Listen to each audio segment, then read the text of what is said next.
Good afternoon, or actually good morning, everybody. This is your host, Evan McDonald, with another episode of the 4 a.m. podcast. Today, I got a very special guest, man. I'll just give you a little background. I knew him for 2 years, but in passing.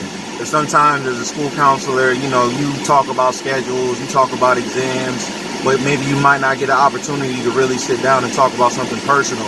But praise God, I had an opportunity to learn more about this brother, this school year, and he's going to tell you a little bit about himself. I will let you know that he is my video editor for my videos. So he really be putting me on. He be making them look, very crispy, you know what I'm saying? You feel me? You know what I'm saying? But this is my guy, man. He's a good guy, good heart, highly motivated. And we're going to get more into his story right now. So I'm going to let Brian, I call him B Short. So Brian, but we're going to keep it professional. You feel me? So Brian, brother, what's up? Can you go ahead and introduce yourself, brother? Yeah. So my name is Brian. Call me whatever you want, YoungGT, whatever you want to say. That's like my internet name or whatever. But yeah, man, I'm so grateful to be on this right now. It feels really great. The opportunities, man, the amount of opportunities that this man right here has presented to me, man. All the things this man has done so much. You don't even realize. And it's like this man is like this is like a man, a myth, a legend. Like this man, he like inspires the youth, man. Is like just an inspiration, a role model for everybody out here, man. So we all appreciate you. No doubt. God bless. All praise to the God. And, I heard this quote one time, if you ever watched Devin in the Lab, one time he said, teamwork makes the dream work, you feel me? And I'm just proud to have this guy on my team. My team wouldn't be right, you feel me? It's like, I needed a point guard, I needed somebody to run these plays. And he really be, hooking us up, and he be making it look professional. And he puts the channel, the 4 a.m. podcast, in a positive light. It wouldn't be on what it is without him, and it's only going to get better with him. So all praise to the God. Oh yeah, good looking. I just want to be sure, going. Facts. Right. You know what I'm saying? Because we try to improvise. When I first started, man, it was like when I started about 2-3 weeks ago, it was like it was like 40 degrees. You feel me? But now it's you don't know. Today is May 21st, and it is hot. It is hot already, you feel me? When I woke up this morning, it's like 70 degrees, so it's hot. So we got to do what we got to do, you feel me? But good point, you know what I'm saying? Yeah, no. But also, this is stuff I got to get used to with the quality, man. This is stuff I don't record your videos, and it's like, there was one time I did so well, but my air conditioner was on, and I was like, damn, because you could hear that whole throughout the whole thing. The whole thing, it was bothering me. I couldn't. No doubt. And that's good, because I remember my man said, we was watching this boxing match, and this dude wasn't throwing punches, and my man was like, yo, why you not throwing punches? And this other dude was like, yo, he know what you don't know. He know that if he throw that punch, he gonna get hit with a left hook. The fight gonna be over. So Brian just hit me with something like he knew what I didn't know. So praise God. That's why you gotta have. That's why you gotta have good teammates, man. Not only on the court, but in life. You feel me? Facts. All right, brother. Also, I asked everybody if there's anything that they're working on, any projects. How can people get in contact with you? How can people find you? How can people subscribe? What's up? Well, obviously, as I implied, I got a YouTube channel. I work very hard on it. YoungGT, YOUNG-GT. It's all one word too. You gotta search it up with all one word, because some other dude pops if you search that junk up. So like with a space. So all one word. I work really hard on my content, put a lot of energy into it, put a lot of edits into it. If you enjoy the interview or something, man, I'll be shouting this whole thing out as well, man. Just because this is just crazy to me. It's so special to me. So it's like, yeah. That's mainly where you can find me. Instagram, young.gt. You want to see me under. That's more personal stuff. So if you don't care about none of that and just want to see the clean content, for sure, YoungGT, that's the channel, man. That's where it all is. Thank you. Praise God. And you know what I'm saying? Like he said, like he shout me out, I shout him out. This is my brother, you know what I'm saying? Yes, and when you're my brother for life. Yes, so sir. If I rise, he rise. If he rise, I rise. That's just the way it's gonna work. You feel me? So the first question, how did you get your start in YouTube? I know, it's so crazy. I felt like you were going to ask me this one too. I was sitting there. I was actually practicing with you asking me that question. That's so crazy, right? So, my channel had started April 14th of 2019. I think April something. Maybe not the 14th, but April something. 2019 was when this channel started. And during that whole time, it was very similar weather probably as it is now, very hot. and I was doing school was starting to end. I had the little workout stuff going on, but I didn't have a whole lot really going for me. And that's like, you know, of course, going outside and like, you know, working out and stuff. That stuff, you do that kind of stuff for maintenance. You know, maintaining yourself, making sure that you're maintaining a good, whatever, healthy lifestyle. But at the same time, I wanted to really do something that I felt like I was really making my like impact on the world. Like I'm making an impact, making my mark as like a permanent thing, you know. It's like you could be going outside one day and then the next few days you don't go outside. It's like that first day, I mean, it was good, but it's kind of out the window at the same time a little bit. But so it's like, because that's temporary. But the YouTube channel, I wanted to make something that's like seemed to be a permanent difference in just my life and other people's. And so all I did, I picked up my phone, set it right there, and I had a previous YouTube channel beforehand. That's where I really got a good amount of practice with editing, all that kind of stuff, you know. September 2016 I made that channel.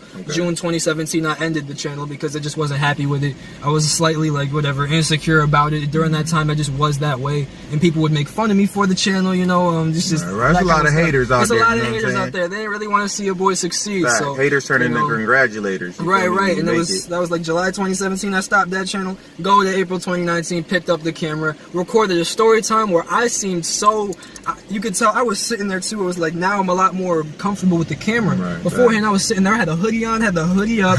I was sitting there back there, probably like, I was like rocking in my chair. I had this little ball that I was like tossing up in the air. It was just mad distracting, and I was talking like, so today I'm gonna be mumbling. Yeah, I was like mumbling. I was telling a story. You had to put it in man because I didn't even hear what I was saying at all. And even that was hard. So but that's a testament to your growth, you feel me? Because everybody's got to start somewhere. My senior quote in high school, I didn't understand it at the time, but I just like how it sounded.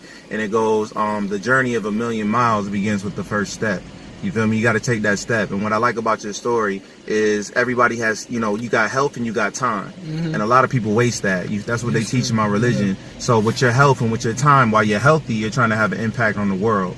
And with your time, you're trying to do something productive. Like you could just be out here, you know, willy-nilly just doing whatever. But like you said, you want your impact to be felt on the world, and he's doing that right now at a young age. So praise God, man. You know, really, and they really be doing the young people shiesty, but you know, I'm trying to show y'all some examples. There's some really special young people out here. Praise God. Thank you, really appreciate it. So the next question, this is kind of like just a little random joint, then we get into more significant questions. But how did you become associated with the 4 a.m. podcast? With the 4 a.m. podcast. Yeah, how did that come about? So I mean, that started with this man right here. That man that messaged me, he told me and this is funny how it kind of happened too. I was playing this game with Isaiah. That's like my brother. Shout out to you if you watch this, you know what I'm saying. Shout out to all my people, them everywhere, you know what I'm saying. But like, we were playing some game, and then I get a message from you out of nowhere. And this has always been like the counsel. This man always been a bro, the special. This man for real. Like, this man is real, you know what I'm saying? And he had messaged me and said, like, you know, yo, I'm getting into the YouTube stuff. I know you're into the YouTube stuff. I already know you're doing the YouTube stuff. Maybe I could use a little bit of assistance with the editing, because I've always been doing the editing stuff. And I told him, where's my pay at? Oh yeah, which was funny because at first Isaiah he had told me, listen, okay, because I'm like, I got my own damn YouTube channel. I gotta run my own damn channel before I eat. And Isaiah told me, well, ask him where's your pay. And I'm like, okay, I said literally, where's my pay at? And this man said, okay, like we'll negotiate a little bit. And I said, just give me a number. This man said 50 a video, right? And I'm like, that's cool to me. That's great to me. I'm like, shoot, let's get to it. And it's just, ever since then, I've been even watching the interviews, seeing the interviews, and I'm like, this is something I actually enjoy being associated with more than just the money. But this is real. Like, this man got some real stuff. So it's like stuff that I could even watch, even if I wasn't doing nothing. I would still watch this stuff, you know? And still be a part of it. This is dope, you know? Praise God. And I think one thing that I took away from that story is using your resources. You know what I'm saying? You never know what talents people around you have. You know, people feel like they gotta, you know, search for somebody in another state. It might be somebody in your family or somebody in your community that might be able to assist you to help you fulfill your goal. And trust me, listen. You want to know what I edit on? Wow. So praise God, man. You got no excuses, you know. Praise God. Anywhere you can do it. We all got a phone. We all can do it. And then, like you said before, he said he got his own YouTube channel. You know what I'm saying? So first things is first. So another lesson is you got to take care of yourself first before you can take care of others. He got to make sure his operation is straight. And then if he got a little bit of time, maybe he can help me out. But he got to make sure his situation is secure. You know, and that's for everybody. That gives me a lot of good time too to, you know, get all that done. I got plenty of time with all that. And I love editing videos. It's fun. Facts. Now, a lot of people don't know. We play ball in the morning. So if any early college people are watching this, I'm calling it the Breakfast Club. So it's 6:30 to 7:20 in the morning in the gym. So if you can get dropped off at school, you can come. My man Brian be eating. You feel me? So y'all can come get this work as well. You feel me? Right now, we've been playing a lot of 2-on-2, 3-on-3, a lot of 21s. We would love to get a 4-on-4 or a 5-on-5 popping. You feel me? But Brian doesn't play basketball for the team. But a lot of people don't know he's an undercover sniper. You feel me? He like the type, like, if you ever seen the movie White Man Can't Jump, he basically the dude that was hustling people. You feel me? They thought he couldn't play, and they was getting hustled because he been hustling me for about 3 weeks, and I know he can play. So, Brian, can you describe or talk to the people a little bit about your basketball background? Like, how did you get? How you get involved with the game? So funny, man. It's so funny, and it's like it's kind of inspiring, but also funny. When I was younger, I'm gonna be honest, probably from like 1 to like 11 years old, I was trash, man. I was shooting the ball like this. I was shooting it with 2 hands. Could not dribble it all. I still ain't great at it, but I mean, I was real, like, I'm good. Well, I'm a lot better at dribbling than I was before. I'll say that. But I was pretty trash compared to a lot of the kids on my street, kids at the farm. They were already dunking at that point. And then there was a point in time where I really wasn't too much into it. But as I really started during the time, I was 11 years old. I've turned 12. You know, I really was. I was very unhealthy in ways, like my freaking weight was really getting up, and I was starting to go work out a lot more. And it was like I started to really find a passion in basketball again. Again, I wasn't too great though. I never was in my back, like just overall in the background. And so the way that I really learned to shoot, it wasn't even at the gym.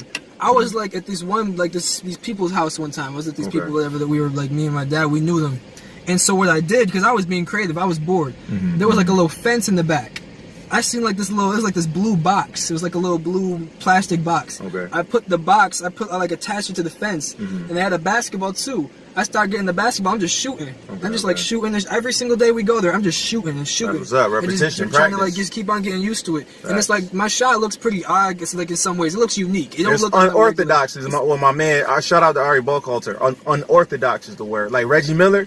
If you ever seen Reggie Miller shoot, it's different, but he go in the basket. So in crunch time, we gonna pass him the ball. Exactly, and that's like, but that's why I made that shot. I literally constructed it all on my own, really, because I've never been on a team. I either learned playing some street ball or somewhere just out like whatever on my street or something, or just doing it myself. That was all it really was, and I learned a lot of it myself. And then now I'm the neighborhood shooter, so it's like it's just sniper all the time, and that does come with passion too. I really do have like a level of passion for basketball. I do enjoy it just naturally because of what it is, I guess. Nothing deep. It's a beautiful game, man. Beautiful game. It is. And I was telling the coach at school, shout out to Coach Gilly. I said, "Yo, man, he can play. It looks different, but he can play. He got his one move. He got a side step, and he creates so much space with it. It's just like how James Harden creates space with the step back. He create that much, like he literally create, like he go from 1 point to like 5 feet over with the side step. It's a good move. I think a lot of that junk came too. Shout outs to Kyokushin Karate, man. That was somewhere I went to for 8 years, martial arts, and that really gave me like the leg movement. I can step really far just off of having to do all these things. What's called a kata. You gotta like do all these different movements and steps. There's a series of different movements and steps, and there's different katas for each different series of movements. And I just constantly kept on. Like just having to do them damn splits in there. Right. That's where you get the separation from. That's where you get like the separation. That's where I get a lot of the speed from as well. The strength with the legs and all that kind of stuff. And that's important with basketball, especially for me as somebody that don't really got the dribble abilities like that. I really gotta have the speed. I got the dribbles, but I ain't crazy with it. You know, I ain't no damn dribble guy or nothing. But I got the speed to make up for it in ways. You know. And I think that goes to show that you can play or do different activities like boxing, karate. Pilates, whatever, and you could take that and use it in the game in order, like he said, to strengthen your legs, to become quicker, to become more agile, to become more flexible. So you can do different things in different areas and still bring it back to your number one sport, whether it be basketball, football, baseball, soccer, whatever. So that's what the professionals do. You feel me? They take ballet to work on their foot movement, you know what I'm saying? So they have good footwork in the post or defensively as well if you're playing a game of basketball. So next question. So the people may not know this, but you have a lot of accolades at the high school level. So you are in National Honor Society. You are high honor roll with distinction. I believe. Are you in student government as well? But you do announcements. You do morning announcements. Yes. You're a YouTuber. Yes. You're a video editor. So my question to you, because you've done all these things at such a young age, my question to you is, how did you become so ambitious? Dog, listen. So like so a lot of it was, of course, karate was a big thing with the discipline. It was like I started that at a very, very young age. I started it at 8 years old. So, and it's because I wanted to be a ninja. That's why we started it. It was a whole different ball game. I didn't realize what it was going to be, but it taught me a lot of discipline, doing things that you really don't initially really want to do, but you can really put your mind to it and naturally adapt to it. And that's what people don't realize. You really people will be so distant away from doing something that may seem difficult to them now, but it really does. You become uncomfortable. You become uncomfortable, then you naturally become comfortable with being uncomfortable. Is a lot of it. You know what I'm saying? Facts. And that it also just came with, the ambition isn't always there. I can be completely honest with you, but that's nobody. Nobody's 100% all the damn time. Not all the time. Yeah. Not even Kobe, and that man was doing all types of stuff. Even with the ambition, the thing is, what's more important, what's a lot more important, people say you need motivation. Okay. What's more important than motivation is discipline. Because you ain't always going to have that motivation. Right, sometimes when you don't have it, you got to have the discipline and manage to do it anyway. Exactly. Facts. That's exactly what it is. And that's really what a lot of it came down to, really, was discipline. You dropping jewels, man. That was a jewel right there. Yeah. Because I keep it real. Sometimes I try to work out consistently, and some days I be having that energy. And other days I'll be like, I don't want to go. But like Brian said, that's when the discipline kicks in. So you end up doing it anyway, and you continually get better. And the other thing that I like that he said, and I heard Will Smith say it as well, you gotta be comfortable being uncomfortable. That's how you grow. Yes, no sir. doubt. Facts. Yes, Facts. This is a question also I was interested. I wanted to know more information. So who raised you predominantly, and what type of young man were you raised to be? Okay, so who raised me predominantly, like of my parents? Yeah, like growing up. Yeah. I was raised predominantly by my father. That's what I would say. It's definitely been a separation, whatever, between both of my parents, things like that. I ain't gonna go too far into all that, but I was definitely raised a lot by my father. And also one thing that definitely did teach me a lot of stuff too was, of course, karate. He brought me into that. That taught me a lot about because it's tough sometimes, even with me, and just sometimes it's tough between me and my parents sometimes, and it's or sometimes it's tough even because my parents, I understand, they had me at a very young age, and it's hard for them sometimes to even manage properly having like a whole damn teenager at this point now, so it's a lot of the time, a lot of the stuff that I got to do is with a level of self-motivation, because it's I just have to do things like that, even stuff even things like YouTube or content creators that I really look that I managed to. Of course, it's YouTube, it's content creation, it isn't surface level. I know these people, but they do provide me with motivation. They do provide me with and good information that I know, I can sense that it's real good information, all kinds of things like that are really important to me. I mean, shoot, can't say I was raised by the internet or nothing, but it definitely did play a big role in the way that I move nowadays, and the way that I really go for things and strive for things. I don't know what I really would have done. I don't know really where I'd be. Maybe I would be somewhere else, though. I'm sure, I still got people in my circle that make sure that I'm good, make sure that I'm straight. Right. And that's one thing that I should be grateful for overall, because sometimes I sit back and I'm like, damn. Right. It's tough because I sit back and I'm like, I'm over here on the internet learning about stuff, but there's so many other people out there. And it's there's mad people out there for real. It's a collective, man. It's a team effort, collective.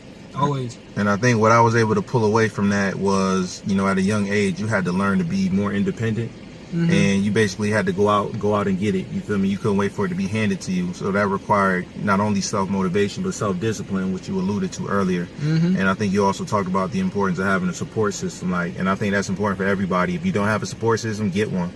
It could be an aunt, uncle, cousin, grandmother, friend, teacher, coach. I don't care who, pastor. I don't care who it is, man. Just you gotta have somebody in your corner, bro, because we can't do it all. We can't do it alone. You know what I'm saying? They say the whole is greater than the sum of its parts. Some people think that they can. That's not people. And that's when you're gonna fail. You're gonna crack. You're gonna fail. You're gonna crack eventually, man. Eventually, facts. All right, so I'm a school counselor. Everybody probably knows that by now.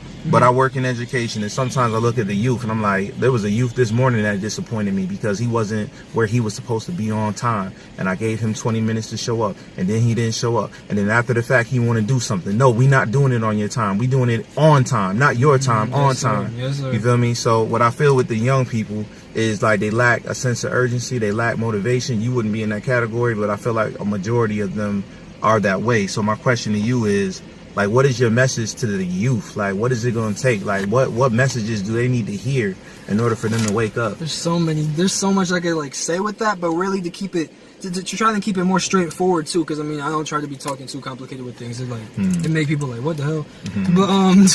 But one thing that I would definitely say is try not to be so hard on yourself, really. Okay. Try not to look down on yourself with being hard on yourself. Okay. Because one thing that does to you, right? Say you get because this happens to me sometimes, right? I'll have a moment, maybe I have like a severe moment of I'm just down, maybe depressed, or maybe I'm like overwhelmed with something, right? Then one thing that I will do, because it's like, oh, I got a flaw, I'm over here feeling overwhelmed. It's people out there, damn. One of the worst comparisons that I feel like I make, and it's true, but it's kind of like jacked up. It's like, I think there's people right now that are sitting in like third world countries, and like there's people that are like afraid are they even going to get a bite to eat the next day? Are they going to be straight? And it's like I'm over here like with the problems that I have, like personally with myself. I'm over here sitting here thinking like, how do I even have the right to have these problems? How do I even have not to have these problems, but think of these problems in this way, have such a problem with these problems, right? But at the same time, that's the wrong way to really think about it, because that makes you even more overwhelmed and makes you look down upon yourself.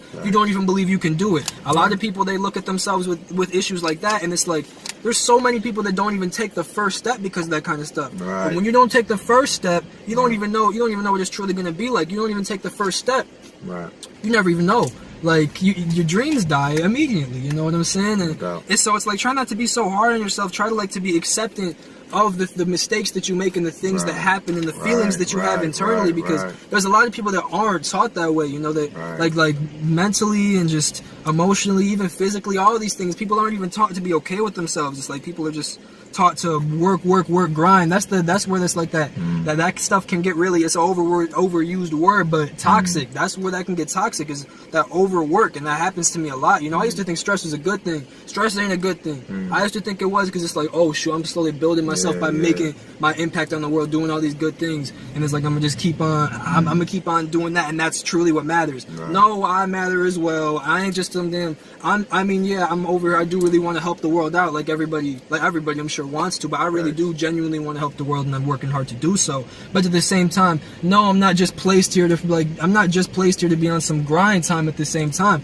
I got to make sure that I'm straight as well. I'm learning as well in the world. You're learning as well in the world. So it's like, whoever you are, you know, you're still learning. You still learn lessons for a reason. You know what I'm saying? You go through things for a reason. It's not just grind time, or else we wouldn't go through anything. We wouldn't develop as people. You know what I'm saying? So try not to be so hard on yourself, but also get it done. Get it done if you have to. You know what I'm saying? That's what's up, and that's great.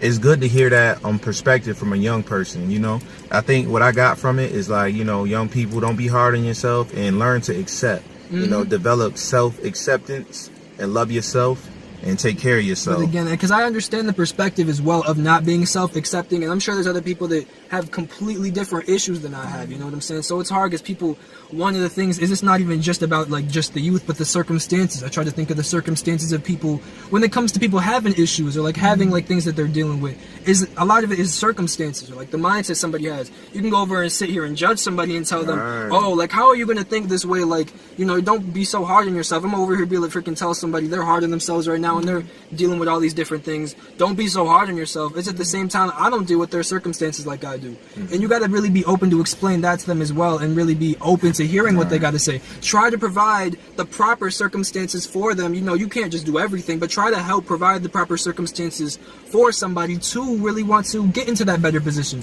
Don't just try to throw somebody into the position that you're in just because. You know, try to help them be in that same exact circumstance to be able to make that difference. You need the circumstances sometimes, especially as a youth. You can't just, you know, switch to one mindset like that, you know? So we have this thing in education where we say, you know, high expectations, high support. Like, you can't expect somebody to be great if you're not giving them the tools or the resources to be great. So like, that goes back to what you said about circumstances. Provide them with the circumstances, provide them with the opportunities, and once they have that, then they're gonna be able to fly. And the last thing I wanted to say about what you said was about being grateful. My teacher always taught me that when you're in a bad situation, look at the people below you. Like he said, there's people in third world countries. I mean, Palestine is getting bombed, like literally bombed. Like, if you have an opportunity to see some of the footage, the fire power that these nations have, that they're shooting against common people like me and you, Like, it's insane, you know, may God protect them.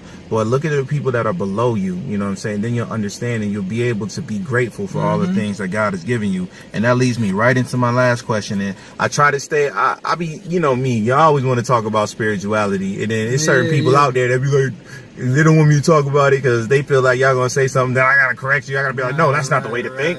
But I'm not telling nobody how to think. We're gonna have a conversation and, you know, take the good and leave the bad. You feel me? So I got a question for you. So I think I already know the answer, but I don't know the details behind it. So the first question, it's like a 3-part question. So number 1, is God real? That's number 1. Yes or no? And based on your personal experience, how do you know what you believe to be is true? All right. So the first part is God real. Straight up on the answer, I'm gonna say yes. Though I'm still learning.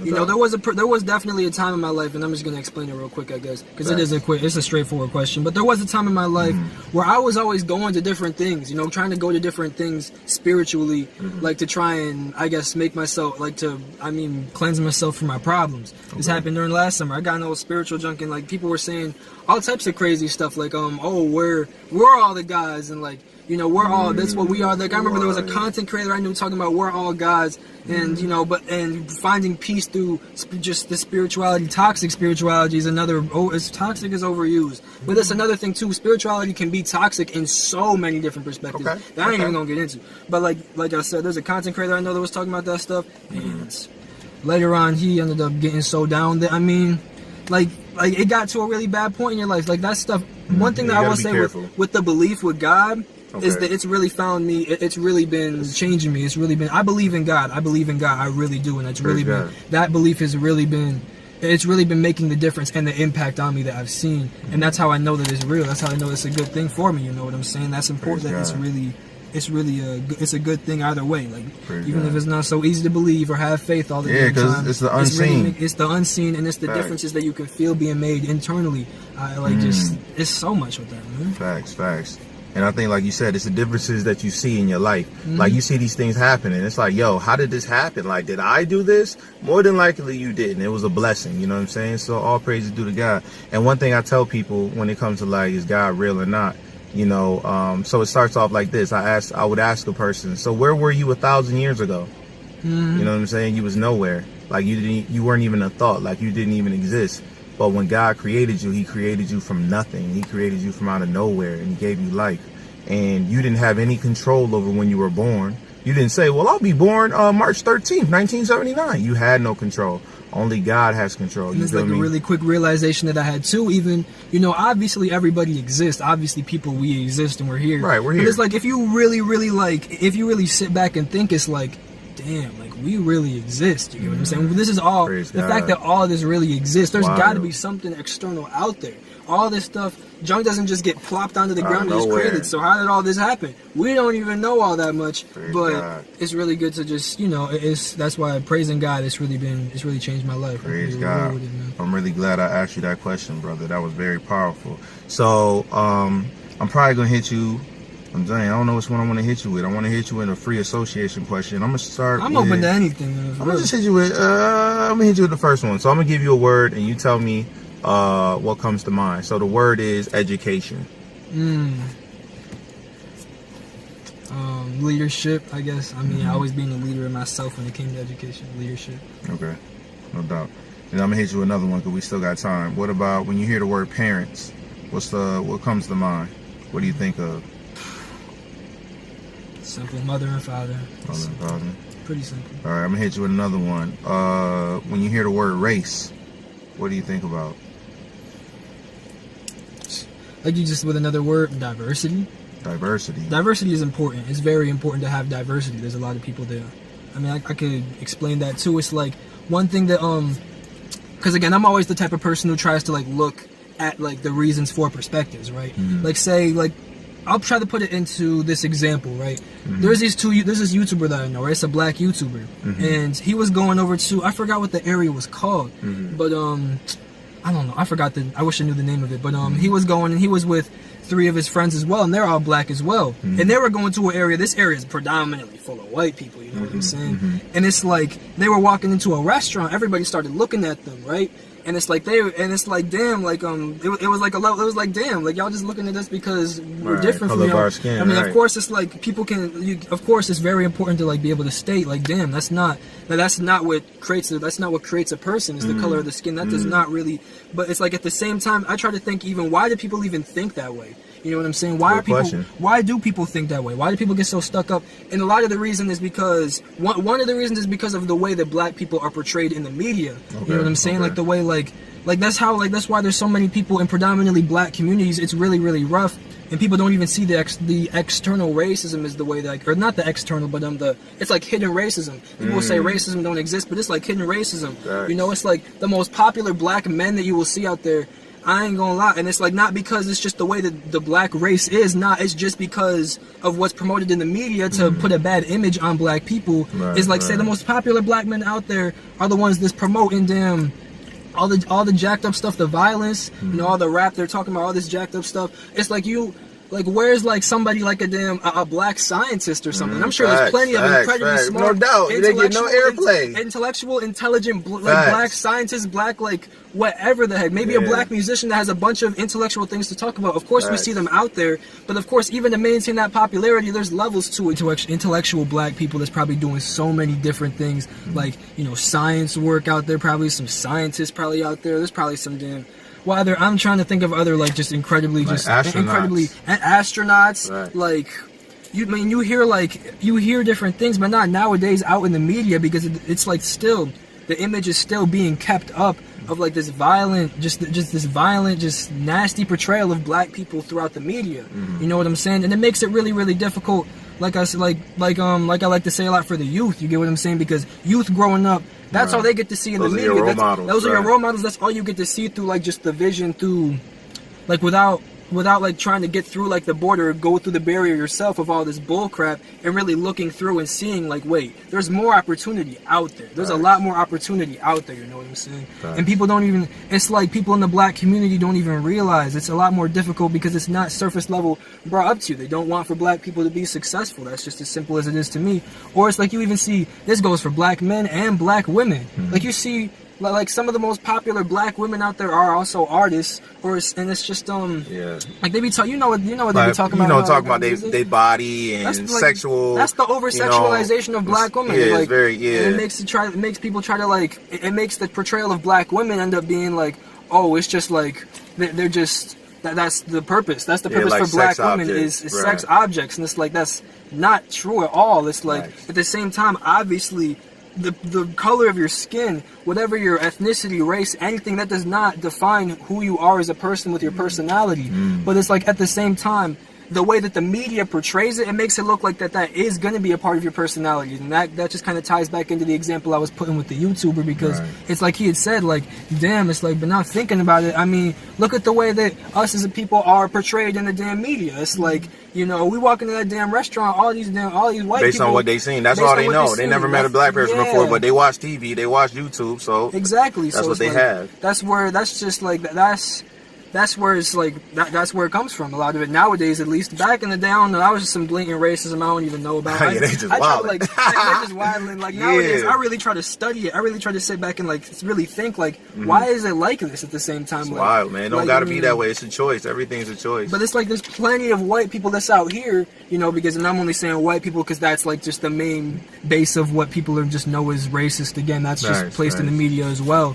And it's like, there's plenty that have really gotten to experience so many different ethnicities of people, whatever the heck type of stereotypes would be placed on any kind of ethnicity, you know, whether you're Asian, whether you're black, white, whatever. They've gotten to experience all these different, like, just ethnicities, races of people. And so it's like, you don't really just sit there and place an image on somebody based off of off of what the color of their skin is. You know what I'm saying? Obviously, there's always going to be that noticeable thing just because it's so popular. Yeah, it's the first thing you see. It's the first thing you see. You're always gonna like notice that somebody, whether they're the same race as you or not, you're just gonna notice it. And especially considering how just brought up and just overly placed in the media that it is nowadays. I mean, but it's like you just gotta think like, damn, you cut into the skin right now. You cut into my skin. You cut into his skin. You cut into somebody else's skin. You cut into the damn skin of kid of somebody over there. What's the color of their blood gonna be? What's the color of their blood gonna be? So I don't care. It's like it's more about it's not me trying, because people will like twist it and think I'm trying to like say that like there's no, like everybody's the same or something. Of course, we're all different ethnicities, but at the same time, that does not create what your personality is. That does not create the soul and the person that you truly are as a person. It makes it more difficult for you. Of course, it's not like even just the ethnicity that makes somebody, that will make like stereotypes of an entire race. It's the way that like the media ends up portraying it onto an entire race of people. To make it seem like, oh, this entire race of people is just this way. Right. And then honestly, because then what the media does is they also, they portray it into the point where it's like there's an entire race of people placed into the media. So like say with the black community, there's an entire race of black people in the media right now that's doing all the same, very similar stuff. They're doing all the same stuff because that's just the way that it is in the media. That's not the way it is in the world, but it slowly becomes a little bit more that way in the world every single time. It just becomes more and more pushed into the media. And that's where stereotypes end up. That's why people sit out here and like they're able to like sit back and prove stereotypes or something. It's not because you were born black. That's not the reason. Not because you were born this way. It's because of the damn media. That's all you had to look at, because that's the way that the media just portrayed it to be. And it's like that junk is jacked up, because it really does always create more and more of a difference between everybody. Literally. It's like a self-fulfilling prophecy. It's like you think it's true and you think that's what you're supposed to do, and that's what you do. And what the media does is they create the narrative, you know. This is the narrative. This is the generalization. This is the stereotype, and we fall victim to it.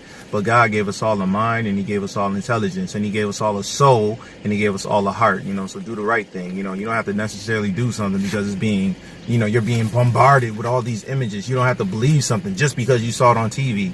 You know, use your mind and use your conscience and use your heart. It's like people are forced to, that's where, it's not the truth of the stereotypes, but it's like, that stereotype, that's all that you really can see that you have to live by because of how pushed out it is. Right, facts. That's what it is. That's where it's like, that's where racism comes into play.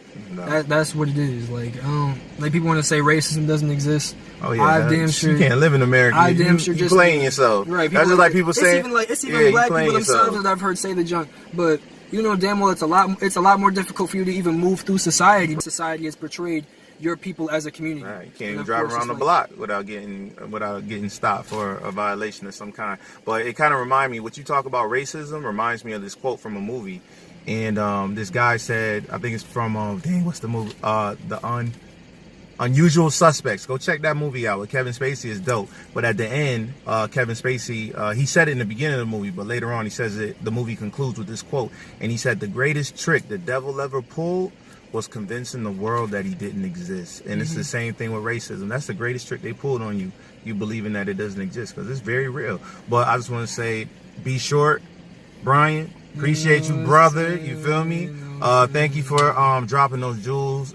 Thank you for the knowledge. And once again, one thing I really respect about you a lot is thank you for your. I'm gonna make some people mad with this one. Nah, it's like, hey, then you gotta put the exposure glasses on them. If you don't know about the exposure glasses, go to YoungGT on YouTube. He hit you with the exposure glasses. Because this is what it is with me, man.